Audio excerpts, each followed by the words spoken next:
This is the June market report for Washtenaw County. And Washtenaw County is following, as we've said, in April and May and March going forward, it's followed the same trend of being probably the strongest county real estate-wise in the state. And the trends continue. New residential listings are up overall for the county. Sales are up overall. Values are up overall. All the same trends we've been seeing throughout the year. What we are seeing, though, is because buyer demand is faster than the new listings entering the market, that the inventories continue to fall. And that's unique about Washtenaw, because the rest of Southeast Michigan inventories are actually rising. In Washtenaw, except for the upper end, the $500,000 above, inventories are actually falling because more buyers are entering the market. The good news with that, though, is that there are more listings entering. More sellers are seeing values rising, and there is sort of this pent-up release of listings from hangover from our recession. And sellers are seeing values rising, and they rose about 3.5% for the average sale price this past month, and it's been consistent at 3 or 4%. And actually, it may be for if you look at the under $200,000 market, the appreciation rate we're seeing is probably closer to 7 or 8%, because that market is so strong right now with demand. But overall, we're seeing good, consistent trends. If you look at the number of homes that are selling at or above list price, it's about 35% of homes selling at or above list price.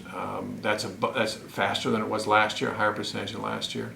Homes that are selling within 10 days or less. And this is across really all price ranges. We're having about 35 to 38% of homes selling within 10 days or less, and 70% of the transactions going on in Washtenaw County are homes selling within 30 days or less. That tells you the velocity. That's compared to about 50% for the rest of Southeast Michigan, so that tells you just how strong the market is. Now, that isn't, again, consistent in every price range. As you can imagine, the lower price ranges are the absolute hottest. The city of Ann Arbor is the absolute hottest. But in the general source of direction of trends, the upper end, $500,000 and above and $1 million and above, are the slowest segment of the market, and that segment is slowing ahead of the others. There still have been more sales in the $500,000 and above, and even the $1 million and above this year compared to last. But we're seeing that there are more listings coming on the market, so sellers in the upper price range are going to feel like the market is slower. There are as many buyers, if not more buyers, but there are even more listings in that price range.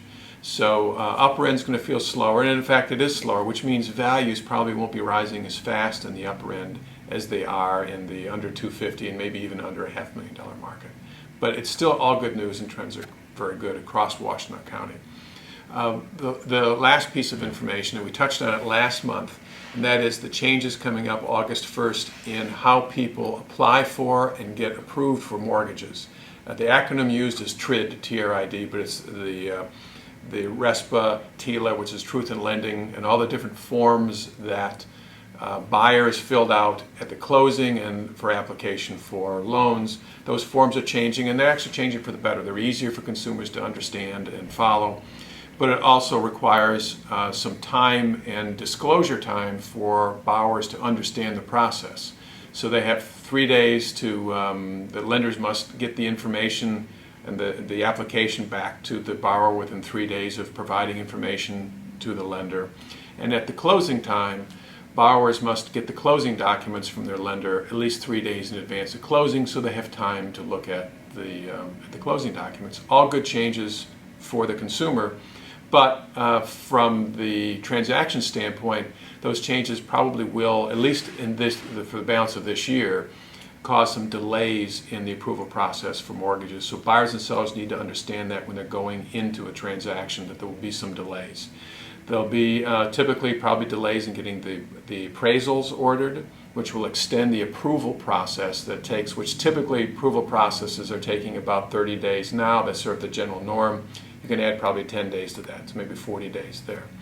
Once the loan has been approved and the borrower your loan is approved, typically closing in today's world pre-changes in August, closing anywhere from 5 to 10 days after that. In the new world, it's probably going to be at least 10 days. At least lenders are recommending that we suggest 10 days from the time it's approved to the actual getting your keys at closing. So overall, they're recommending a 10-40-10 term, which is 10 days to get your loan application in to a lender, 40 days for that approval, for the lender to give you the approval, and another 10 days after approval to close. And we think those numbers will work, but the most important thing is that buyers and sellers need to understand that there's some flexibility. They need to have some flexibility in their planning of the closing process.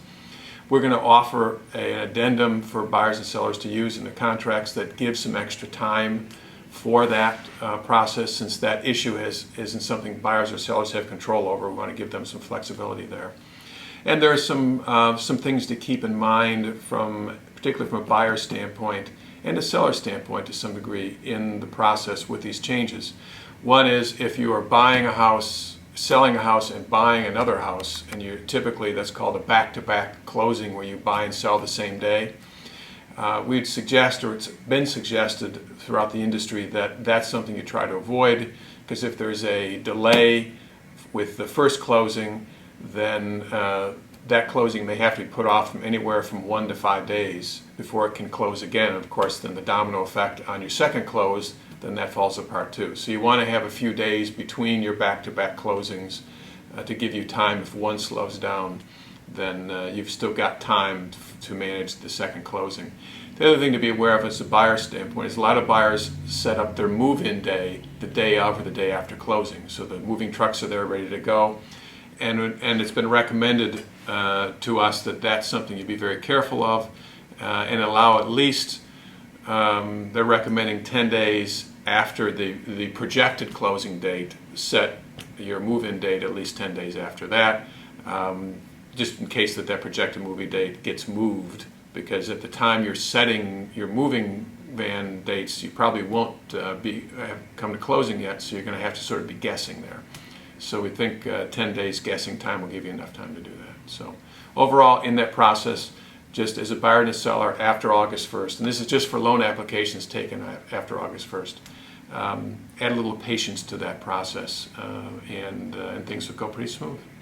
Again, great market in Washtenaw as it continues, probably the strongest in the state of Michigan right now. Some signs of settling, but overall really good numbers. Thanks.